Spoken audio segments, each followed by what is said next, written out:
Da, da, da, da. Good morning, Seth. How are you? Good morning. How are you so energized at 8 a.m.? I've got two kids, so I have to be energized and ready at 6 Listen, a.m. mic drop.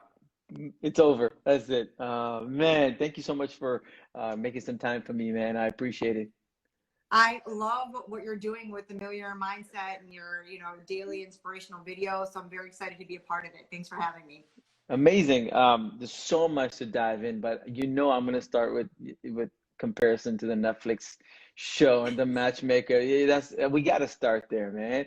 Tell me what you think about that show, and how much of it is Netflix.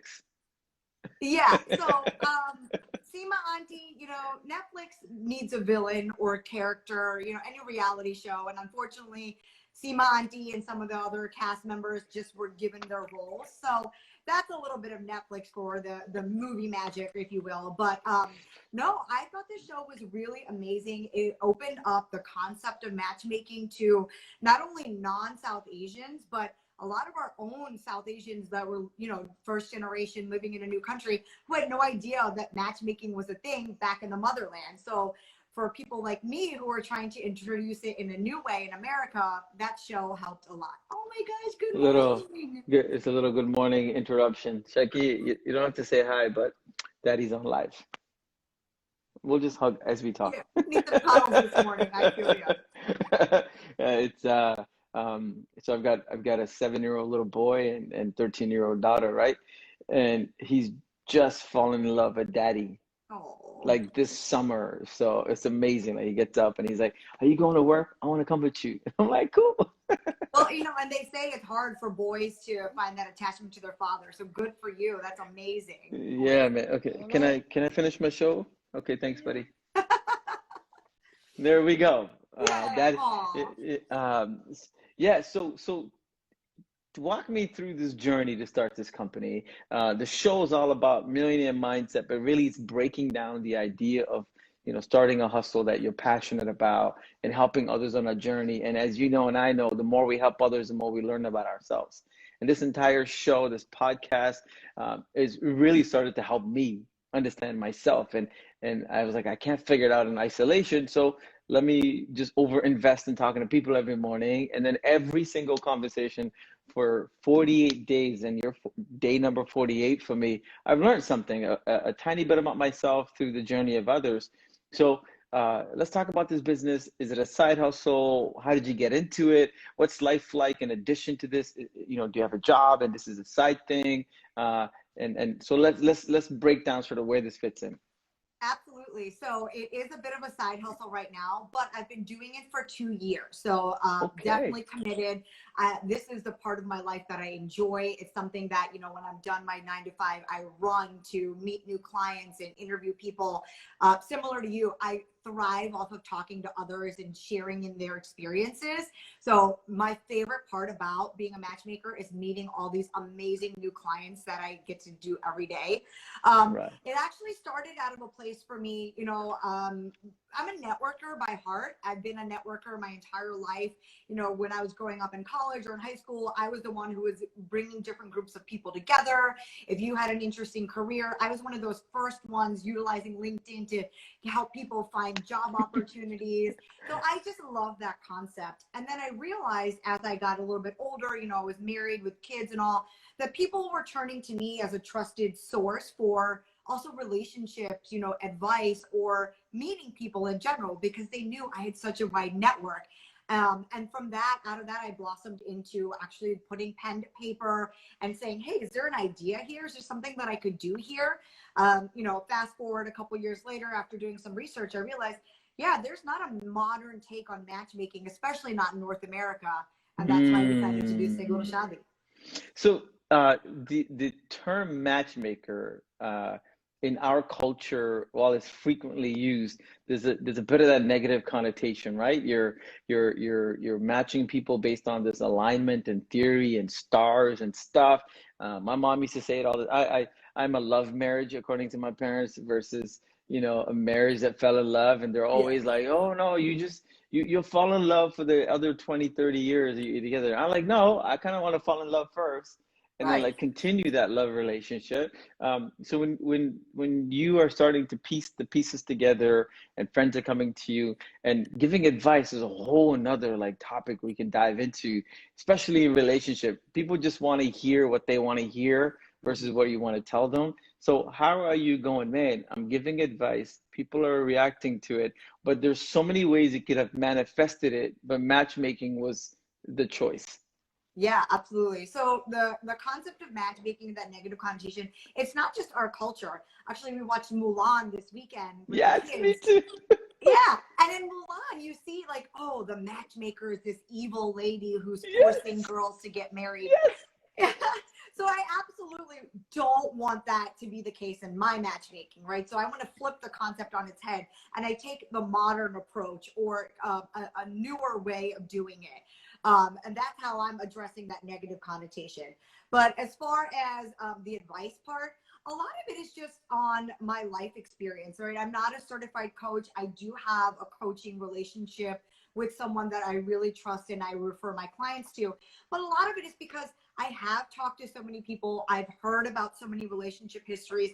I've seen so many successful and unsuccessful matches and dates and relationships that I can draw on that experience to give good advice. Right. Ultimately, at the end of the day, that's why I decided not to go into the coaching side and more of the matchmaking side, because I can lead you to water, but I'm not there to make you drink, if that makes sense. No, it's that's one of the favorite things that my mom used to say to me. You know, you can take people, you can take the horse to the water, but you can't make it drink. And I think a lot more of that in my later days, as I'm now, like you, being asked for advice or thoughts, and I go, I can take you there, but you got to make that final, step into whatever you want to do. There's so much I want to unpack. To set the context, so every week I pick a topic that I'm curious about, and then I dive into it with the folks that I speak to. And this week we've been really talking about expectations and how self expectations, life expectations from your family and the world, spiritual expectations. How do you manage all of these? How do you know which one is good, which one is not? How do you manifest? And I feel like it's such a perfect topic because getting married to somebody is ripe of expectations, and you're either meeting them or you're settling, as they say. Is that true? I wouldn't say it's settling. I think that expectations sometimes are not grounded in reality. And Okay. when those match, people might consider that settling, but I think that's just being a little bit more, realistic about your situation, about life in general. And then really diving into, when I, interview my clients, I dive into what are your true goals and reasons around getting married, right? Everybody's like, oh, I want the 6 foot tall, trim, athletic, slim, or whatever, the words were on Indian matchmaking. But then I asked them, why? Or why are you looking for that? Is it evolutionary? You think that they'd be a good partner for your, future children? Or is it the expectations that you feel from society and things like that? So I think that on the relationship side of things, expectations sometimes can be our worst enemy. Um, Mm, and in my own personal life, I think it's the same thing. I set my intentions or set my goal for the year, and then COVID happened, and I was like, "Holy crap! What do I do?" From the onset, people started realizing that if you take away social structures and norms, there's a lot of loneliness or alone time that is right. left. And I saw an uptick in my business. Excuse me, very early on. I would say by April, I was seeing the client list like increase, almost doubling on a weekly Really? basis. Yeah. So Wow. aligning what I had expected the year to end up being and how it's actually turning out, even though it's on the positive end, it's still a challenge to align those expectations. The one thing you said that I never thought of until 30 seconds ago, and I talk a lot about the 5 whys in the context of business, anybody that reaches out and they want mentorship or coaching or whatever, I start with like, why do you want to do it? And then, the first three is usually fluff and what they think you should hear. And then the last two is when you get to really understand why the person does what they do. But I never thought of that in the context of marriage. Like when you ask somebody, why do you want to get married? Like it's just expected that this is what you're gonna do. You're gonna grow up, go to school, get an education, get married, and then pump out some kids, and like there's a formula that is thousands of years old, and then you're like, why do you want to get married? How do people react to that? So I'm so glad you mentioned the five whys, because I've been noticing that a lot when I ask about why you want to get married. And you're right, the first couple of answers are just fluff, right? It's all my friends are getting married. My parents are really on my case. Or, well, I'm done with school. What else? What's next in my journey? So those are the top answers I always get.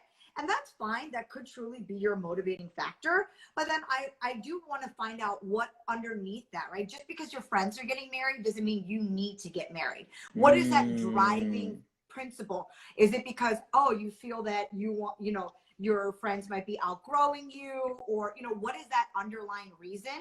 And a lot of times I also ask them, what is your previous experience? You can't just decide that one day I wake up, all right, I want to get married today.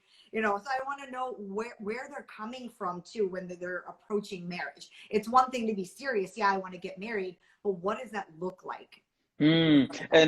And does that answer differ when you're dealing with folks that are climatized in the North American style of living versus somebody who came to the US, in the last 5, 6 years, have now got a career, they want to settle down, but they haven't done the warm up, they haven't been in the dating scene, they haven't discovered what they want to do, what they want to share. Their why is probably just pattern.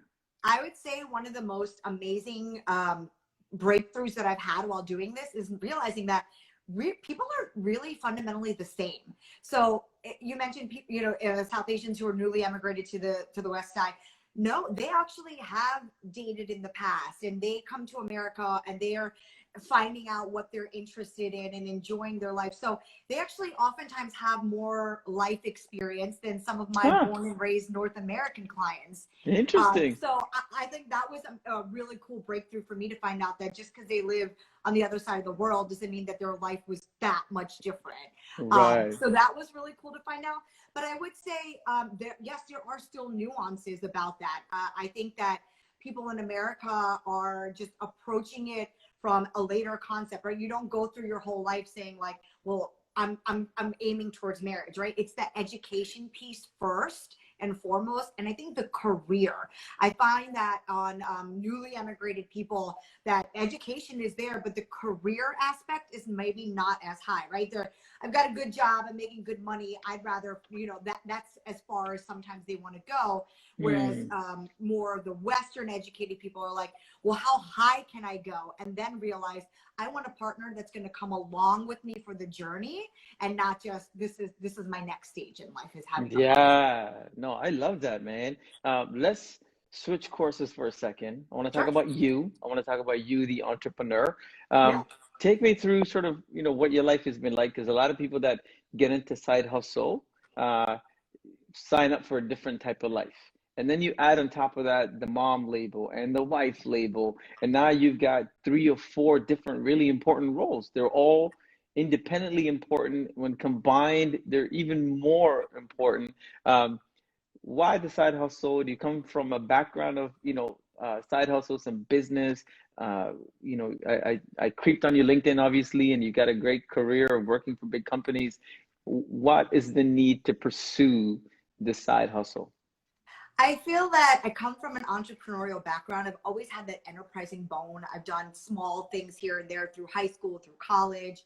My sister and I had a pretty interesting startup venture a few years back, and that didn't end up going anywhere. But I just have that in my blood first. Then afterwards, I'm like, maybe I should do a blog, but I wasn't really getting much traction. And, this was the one idea that I felt so passionate about. And I saw right away that there's a need for this. People approached me without even, I just threw up an Instagram account at first just to see what would it be like. And people were signing up. I mean, granted, at the time Wow. I was doing it for free, but Yeah. the idea that the interest was there was so amazing to me. And that's when I was like, okay, there's something here. For the side hustle piece, I really recently found out that the side hustle versus a passion project, the differences.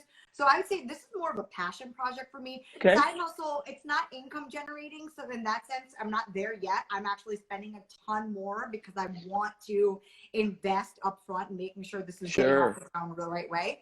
But it's a passion project in the sense that I want this to be my future. And I've invested also in hiring the right people. So even if I can't address everything right on like in a full-time capacity, I understand that this business needs full-time attention, and Right. I'm investing in that space because this is, again, like I mentioned, what I'm passionate about. And there's a need out there for it. And I want to make sure that it's successful. I love that. I love that. And you know, I would love your definition of what does passion mean to you? Yep. Oh, what does it mean to me? Yeah, what does it mean? Because everybody that I speak to are looking for this elusive passion, right? And I'm working on a book and all this other stuff that I've been trying to dissect, like, because I'm driven by passion. But for me, my passion is the outcome of being curious and interested in things that perk my curiosity. And then Yeah. I'm the more curious I am, it turns into passion, which then maybe it's revenue, maybe it's not. But I don't know how to get up and be passionate. I start with like, what am I curious about? What are the things that interest me? And then, you know, so that's been my sort of path to people. But like, how do you define passion? For me, passion is what am I excited about? What in the morning am I thinking about my day in my head? Am I like, ooh, I can't wait to do this? So for the business, the way I feel is every morning, and I look at, okay, I'm meeting 2 clients today. Oh, I'm very excited to meet this woman because she's based out of an area that is very interesting, or she's an amazing background. I can't wait. So the passion for me is in that meeting of people. And then the secondhand part of it, I think, is the joy that I get when there is a successful introduction. The most amazing feeling I get is when a client is like, Radha, you figured it out. This date you set me up on That's awesome. was exactly what I was looking for. Now, do they end up in relationships? Not always, but the fact that I distinguished myself from the dating apps or whatever the current dating scene is like to prove that there's a value with working with the person one-on-one, that is so special to me. And I think that's my passion, is getting that amazing feeling of, hey, I made an impact in somebody's life. Yeah, and I think, you know, you're at the right time at the right place. You know, I study markets and trends and look for things that are happening. And we went through this phase of on-demand dating, on-demand relationships with no substance. Everything was just fluff and driven by images and captions without any depth. And that's your swipe right mindset, which everybody thought was going to liberate this you know feeling of loneliness. I can connect at any time, any place, whatever. But it actually overwhelmed us to figure not to understand who to go out for. And like, you know, the coaches from fitness to diet to now, you know, relationship, I think having somebody that truly understands what you want, because we can't always verbalize what we want in life, I think is a very important role. And I think you've hit the right time, man, coming out of this Yeah, I think crazy COVID. you're right with that whole swipe culture. I find a lot of my times I'm educating my clients to look past the photo. I've sent you paragraphs and paragraphs of why I think this guy's going to be a good fit for you. Look past the photo. You trust me. I go through an in-depth interview with my clients. So you should trust me a little bit on my recommendations. I mean, at the end of the day, I feel like attraction is obviously very key, especially when you're talking about relationships and things like that. But there's more to just than just physical attraction. So the swipe culture has permeated not just a relationship space. I mean, I'm a part of a bunch of mommy apps too, and I can swipe to meet mommy friends. I'm like, this is not cool. I should not be judging people on a 15-second profile. That's awesome. And unfortunately, like I would say that the millennial culture has changed the game so much, and I'm a proud older millennial, but I'm there too. So the fact that having that on-demand concept in your hand is amazing, but then it comes with it that the feeling of, well, there's probably better out there. What else is out there? That idea of there's the world is my oyster, which is a wonderful feeling and powerful to have. But then when do you make that decision? I think we've lost that skill on pulling the trigger and making a decision. You know, that's such a key thing to say, because this mindset of abundance, and there's plenty of fish in the world. There's always somebody else ready. What do you decide? And then, you know, one of the things I saw on your Instagram post, that, you know, love is the power to see similarities and dissimilar, which I thought was fantastic. But I want to add to that with the question of like, is love something that is for everyone? What I mean by that is, you know, I've met people in their, you know, later stages in life where they just sort of said, hey, I'm never going to find someone, so I'm kind of not going to look for love. I'm going to look for friendship. I'm going to look for, you know, compatibility. I'm going to look for a partner, but I'm not looking for love. But love is like this Valentine's Day chocolate and roses. Were trained from a young age. Like, this is what you search for. How does that fit into the matchmaking formula?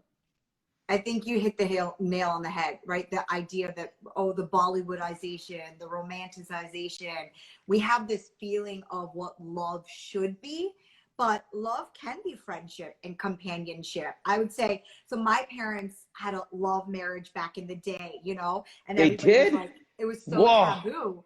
And, you know, growing up, they had the same struggles that any married couple has, you know, ups and downs and things like that. And now they're in their late 60s or approaching retirement. And there's not that passionate romantic love, but that respect and that friendship that my parents had that came out of their love. I think that's ultimately what we should all be striving for. I think that is what romance should be, is that, you know, my dad knows when it's tea time, he's going to go get the biscuits for my mom. Like, that is what love should be, not the That is romance so and cute. chocolates and all of that. Yeah, that's incredible. If we compare, not if, we're going to do it right now, because I've never met anybody like you to be able to have this discussion. So I'm going to go all in. If we compare what we do in startups, and let's take your passion business. You know, it's a business. There's process, there's markets, there's people you got to hire, and then the business of marriage. Two people are coming together, combining assets and things like that. You are building a business, and there's a blueprint for business. There's no, you know when to get in, what to identify. There's a path to exit. Yes. People never really say, hey, so you screwed up on a business and you suck in life and you're the worst, right? And Though then it does we had feel this, like that sometimes. right? And it's you know, maybe a year, 2 year, but you sort of like move on. You don't carry. But marriage is a different type of business. And then when you add kids into it, it's a different type of business all in its own. Um, how do people get into, especially young people that are looking at like marriage as a formula? How do you use the word failure in the context of love and relationship? And do So we fail? yes, absolutely we fail. And I think that's because failure, just like in business, right? You learn from it.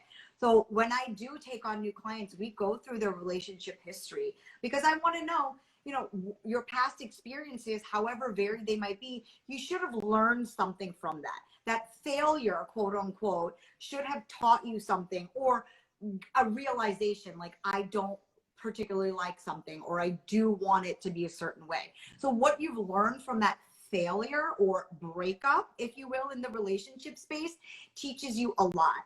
You know, people ask me all the time, do you work with divorcees? And I'm like, absolutely. Not only is that part of that modern concept, but yeah, things change in people's lives. You know, you think what, you know, what you are at 25 is different than what you are at 45. People evolve, true natures come out. So there's nothing wrong with making mistakes in love and relationships. Yeah, and if we broke it down, let's get super granular now. And if you can give me like 3 points, maybe five, depending on how you're thinking through this. But can we share 3 to 5 characteristics that allows somebody who's like, I think I want to get married, to go, here's a checklist, and this is going to help me understand whether I'm ready or not? Like, how do we identify? And I'm still using a business analogy, because if you're going to go into business, you're going to be like, yeah, do I have the funds? Do I have a trademark? Do I have a name? Do I have a website? If these things line up, okay, I'm going to go tell the world I have a business. what is the checklist, the human checklist we want to go through to be ready for another human to be in our lives? Yeah. I would say a lot of it starts with your self work. So, what have I done already to know that I am confident, I'm strong? These are areas where I'm not willing to compromise. So think about it from your internal perspective first. Number two, how are you with sharing any part of your life, or love languages? I'm a firm believer in love languages. It's a quick read. One of my best friends turned me on to it when I started the business, and I identify with that in every aspect of life. Forget just love, but like, how do you communicate? How do you want to be communicated to? So understanding that will allow you to identify that in your partner, right? So step one, work on yourself. Step two, figure out what is your communication, or what is it language wise that works for you. And step three, then try it out, right? So that's where dating Mm. comes in. Try it out, go on dates, try pushing your comfort zone a little bit, if you're okay with that. Do different things, get some experience, and it doesn't have to be 5 years, 8 years. There's no formula in that sense, but try it out, and then you kind of understand even more. Okay, this is what I'm looking for, in the sense that I know it's going to work with my life. I know I'm able to give this much back to a partner as well. And then reassess after that, after you've tried it a few times. Those would be my top 3 tips on figuring out if you're ready for marriage. No, I love that, man. And I think the one that you said, I'm like scribbling, there's so much life lessons in here. I love the idea of get some experience. There's in every aspect of our lives, from interning to, trying to figure out what's the best job for us. Man, we even don't buy clothes off the rack. We go try it on first to see Try it if it on. looks good. If Yeah, you're gonna spend that kind of effort on food and clothes and job, then get some experience with other humans to absolutely. figure out what human is the best for you. Now let's segue into the pitch for your company, because I want to Okay. know how you pitch your services, because now you're in a double-sided market. Uh-huh. It's not like you're saying I'm going to help women find men or men find women. You're saying I'm going to match make the two best people possible. Yep. Give me your pitch. Yeah. So at Single to Shadi, we work with urban professionals who are of South Asian descent, looking to meet and eventually marry like-minded people. What that means is, again, a lot of my own experiences is what I base the business on. So people who are born and raised in this country, or at least raised a majority of the time in the Western part of the country world, who have a little bit of a different idea or approach to what marriage means to them, right? Because they've done the work, they've thought about it, they know what their lifestyle is going to be moving forward, and what they're willing to accept into their lives, and how they want to move forward. So my pitch is that there's a very passive way to dating. You've got the apps, things that are pretty much all the same. Tinder came in, they created the swipe culture. All the other apps are essentially a derivative of that. None of them are 100%. really different. But why not go back to that authentic experience that you're craving out of your relationship with the beginning stages, right? The authentic experience of somebody who understands you, what you're looking for, to lead you into a more organic way of meeting somebody, more so than just sliding into DMs. Sliding into DMs. Okay. In your journey into this business, and also, life as you went from single to meeting somebody to wife and mom and all of that kind of fun stuff. What are some of the things you've learned about yourself in the last couple of years? That there is a lot more time in the day than people think there is. Boom. And why I say that is because I value sleep a lot. Ariana Huffington and The Power of Sleep. It's true. Just in my personal life, I've undergone a weight loss transformation in the past couple of years. I've done a lot personally to work on myself. A little bit later in life than I think, maybe things would have been different had I had this journey in my 20s. But regardless, I'm here now.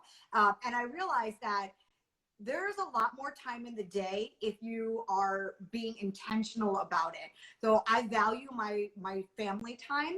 And so the idea, like when we went into COVID and the fact that I didn't have that separation between kids going to school, me working on business and work, you know, that was all smushed together. So quickly I learned, all right, we need to get back into routines, establish boundaries, because when I'm not consumed by mom mode, I am more of a successful mom. I can set up the day for my kids, make sure that they're ready for school, you know, and then also making sure that I'm present for my relationship with my husband, my parents, just my family in general. How do you make time for all of that is not blurring the lines a lot of times, having distinct work hours, distinct project hours. So finding the time in the day is what Mm. I've learned to make work.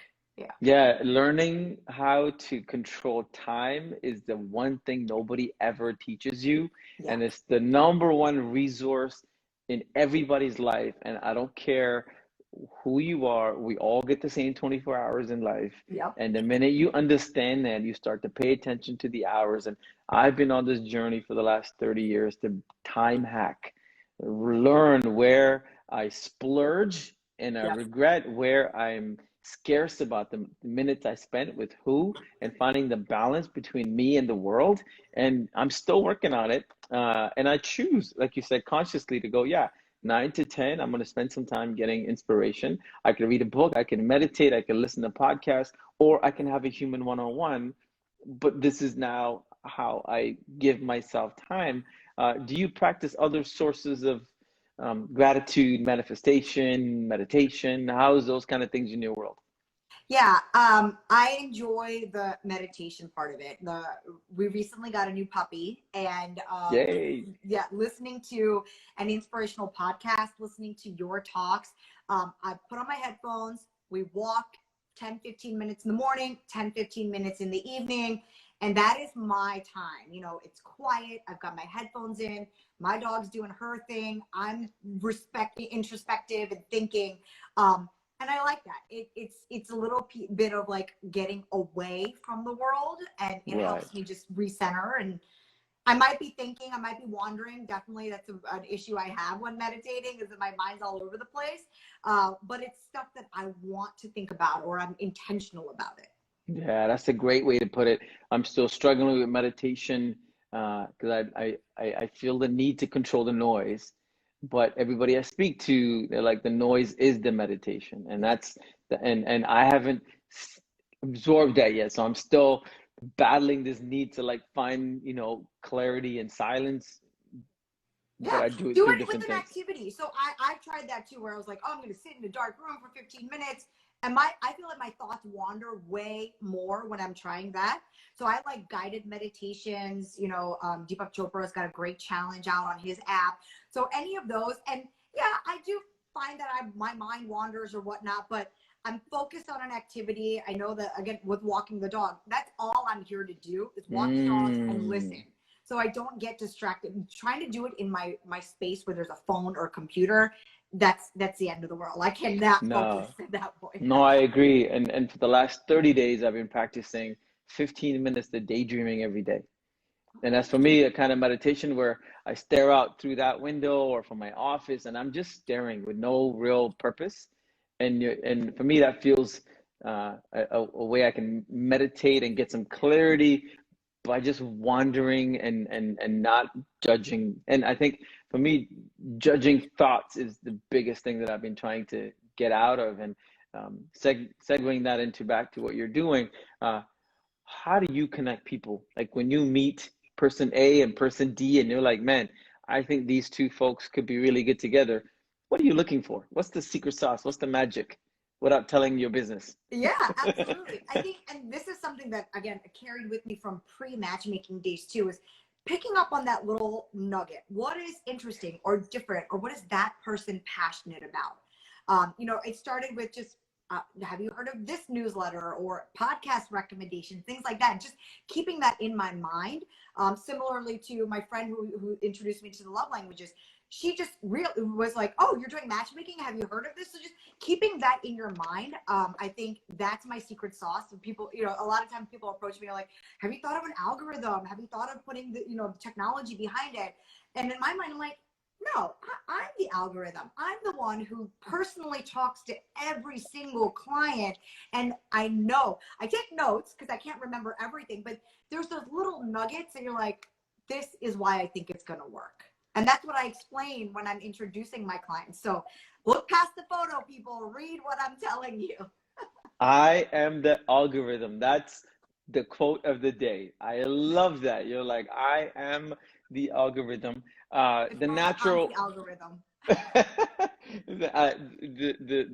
the last follow up on the business part of it is how do you deal with the families that eventually show up? You're dealing with the individuals, and at some point, the extended family is going to have an input.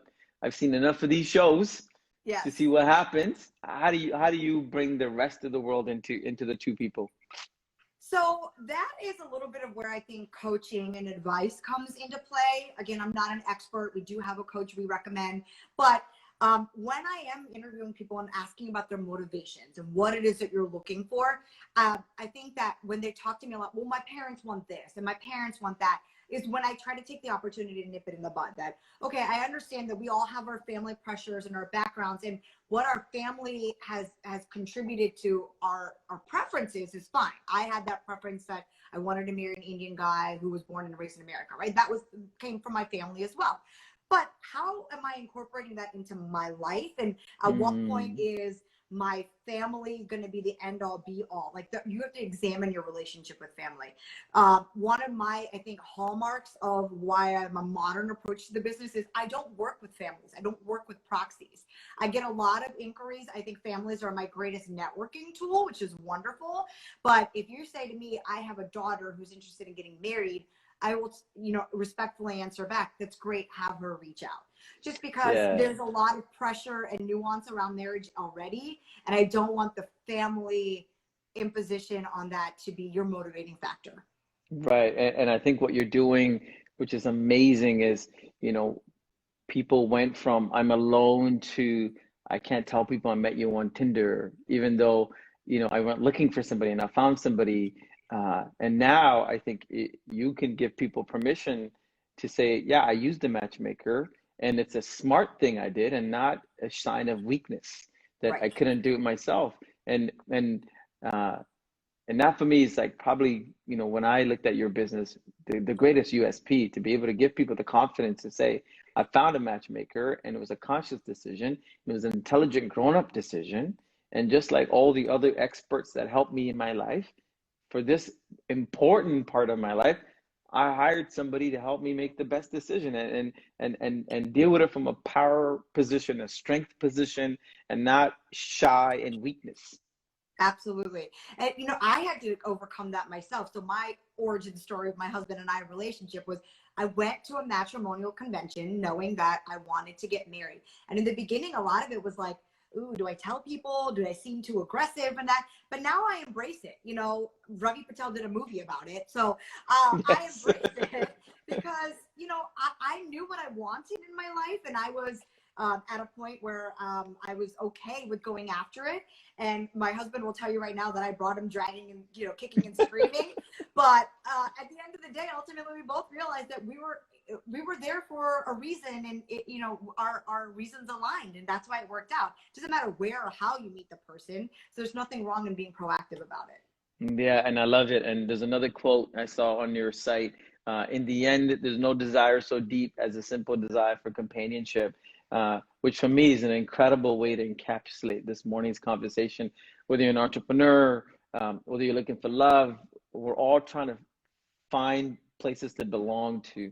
And when I say that, people that are not awoke yet, they're like, no, I don't want to fit in. I want to be independent. I want to be alone. I'm like, man, our entire purpose in life is to find places where we fit in and we can add value and learn and love and finding a companion in today's super noisy world. And I've got a sister, in her late 30s, and she's doing the swipe rights and the blind dates and all this stuff. And I got to get you guys connected, okay? Because she Absolutely. needs help. But man, I'm like, I can't help you because I'm in my 40s and my formula was different. I come from a time where we didn't have social media. You have to walk up to the girl and introduce yourself and be nervous and sweat and get through those emotional things. And that was the magic in itself. We had stories to talk about. You hang out first. You hang out first. Now it's like DM. I'll see you tonight. And so, I find what you're doing, the work you're doing, fascinating. As we close this up, um, the person watching, the person listening that's convinced that they can't get love, that there's nobody in the world for them, and that nobody gets them, what do you say to that person? Oh man, there's no such thing as you can't be loved. Yeah, I would say come reach out to me, talk to somebody. Everyone is special in their own way. Everyone has self-worth, and there's a companion for everyone. Going back to your companionship, at the end of the day, we are creatures or animals, right? We crave that to be understood. It's a fundamental human truth that we need somebody who gets us. And so love in the romantic sense, like we talked about earlier, might not be it, but there is someone who gets you. So don't feel frustrated. Don't feel that, down and out. We can work with you, and there is someone for everyone. Do you work in a specific geo? Can clients from Canada reach out to you? Canada and the US. Yeah, we're strictly North America right now. As we grow, we're getting a lot of inquiries from the UK and Australia, but we're not there yet.